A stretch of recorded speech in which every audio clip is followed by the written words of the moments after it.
Hello everybody, welcome back to Starkey Forum Says. So today's video, they have been hiding this from you. It's true to the title. So there are people across the world that feel like they have something moving underneath their skin. Their skin is itching, it is painful. They end up with Lyme disease, as well as rheumatoid arthritis, usually, along with the disease I'm referencing. And that is something called Morgellons disease.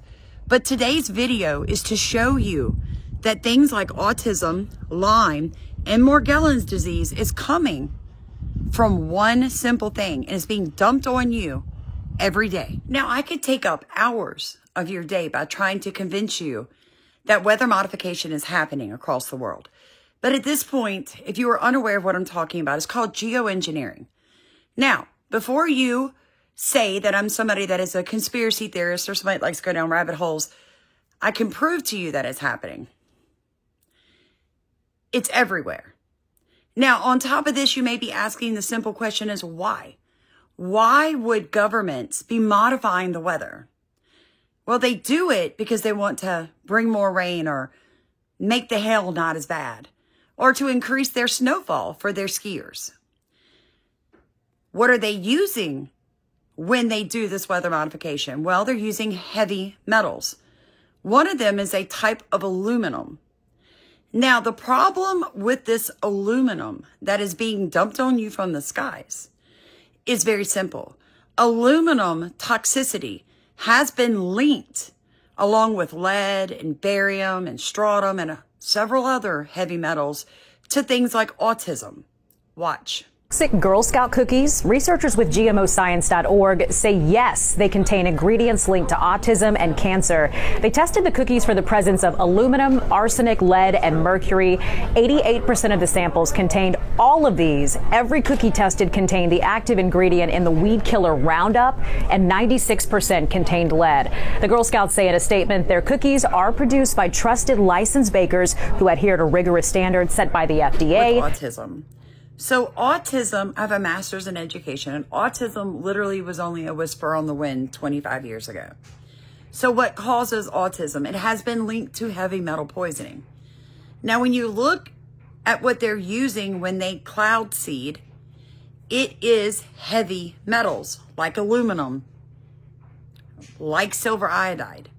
Now, yes, aluminum is also found in the Earth's crust. It's the third most abundant metal in the Earth's crust, but it needs to stay in the crust and not in the atmosphere.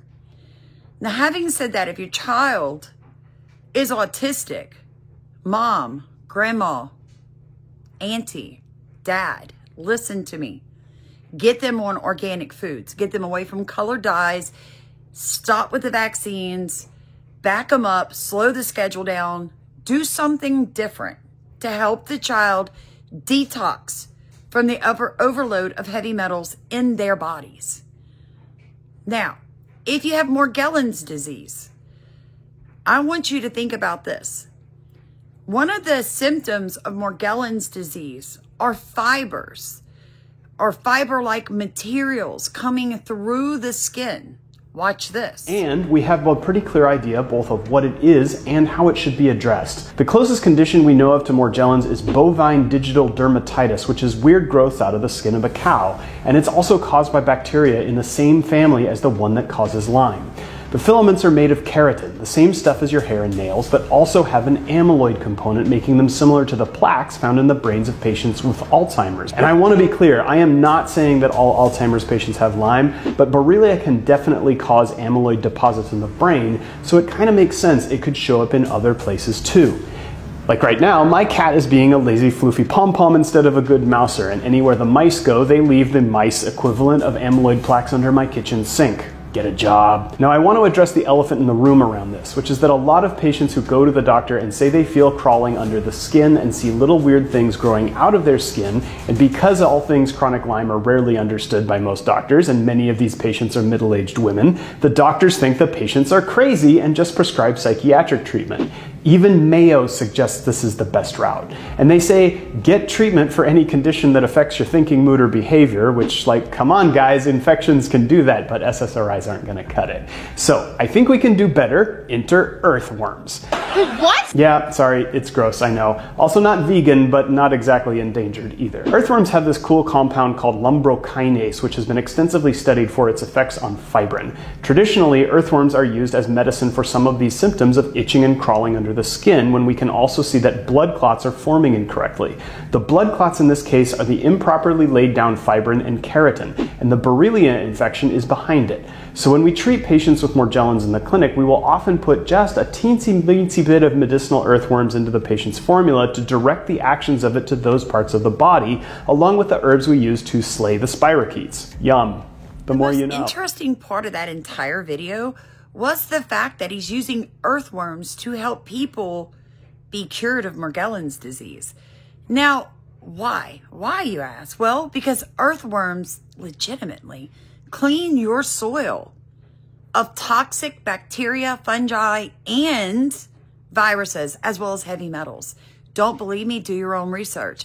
I, for one, farm and garden in a way that does not harm my earthworms. In other words, I'm no-till. I do that because earthworms are God's way of cleaning the soil of anything that could hurt you. And when they poop, they leave behind the perfect combination of bacteria and nutrients for your plants, making your plants healthier and more nutritionally dense. So to see somebody understand that earthworms and something in their body could also be helping with Morgellons disease is very interesting indeed. Now, I also want to throw this idea out to you guys. There's something called smart fibers. Yeah, you heard me right. The federal government and the Department of Defense have literally spent billions of dollars on designing fibers that are like nothing you've ever seen before. This isn't science fiction. It's the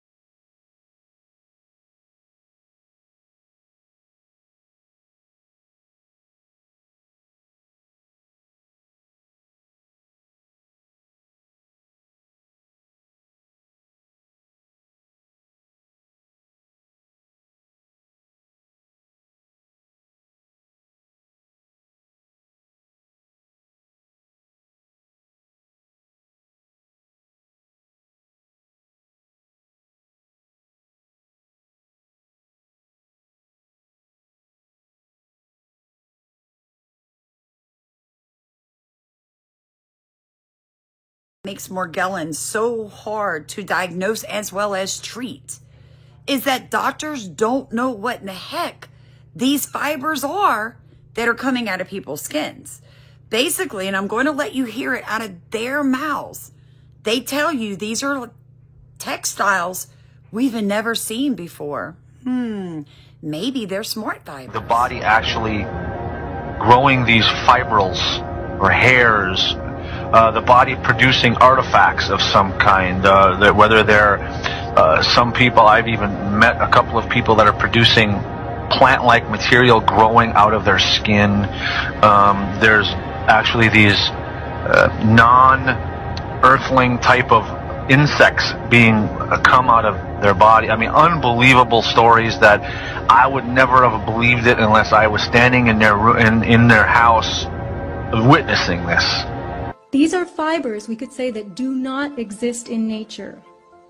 People around the world are developing lesions on their skin that ooze and produce Don't know yet whether it's contagious. Dr. Casey says all her patients exhibit the same types of lesions and scars. She says they are definitely not self-inflicted. They all appeared to be eruptions more than scratched areas on their skin. Dr. Casey has taken numerous fiber samples and says they're unlike anything she's ever seen. They are not textile.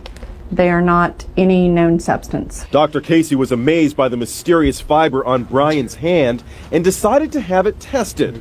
She tugs on it, but the fiber holds firm. Finally, it comes loose.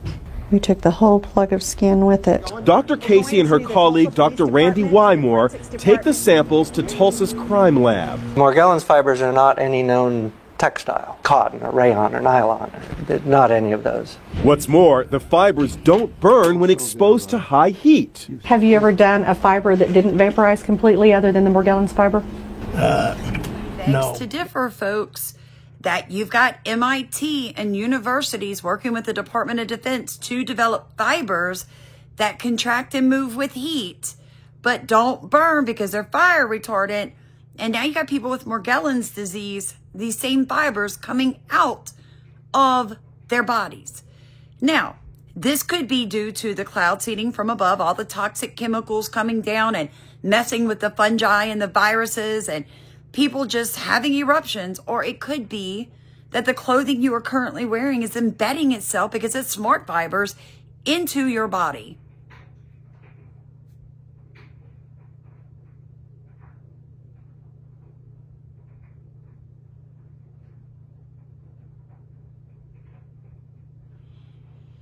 To know what you think. I most certainly would. I would like to know if you're dealing with things like Lyme disease, because Lyme disease has been linked to Morgellons. If you've got Morgellons disease, you have Lyme disease. Autism, heavy metals, the things that they're spraying in the atmosphere are directly hurting us. In fact, 25 years ago, the USDA began studying how to genetically modify seeds to withstand the additional aluminum that is now in our upper crust, our soil, where we grow our food. God bless you guys. Love you guys. Like, comment, subscribe, share this video to someone dealing with one of these diseases. You are not alone. We are all in this fight together.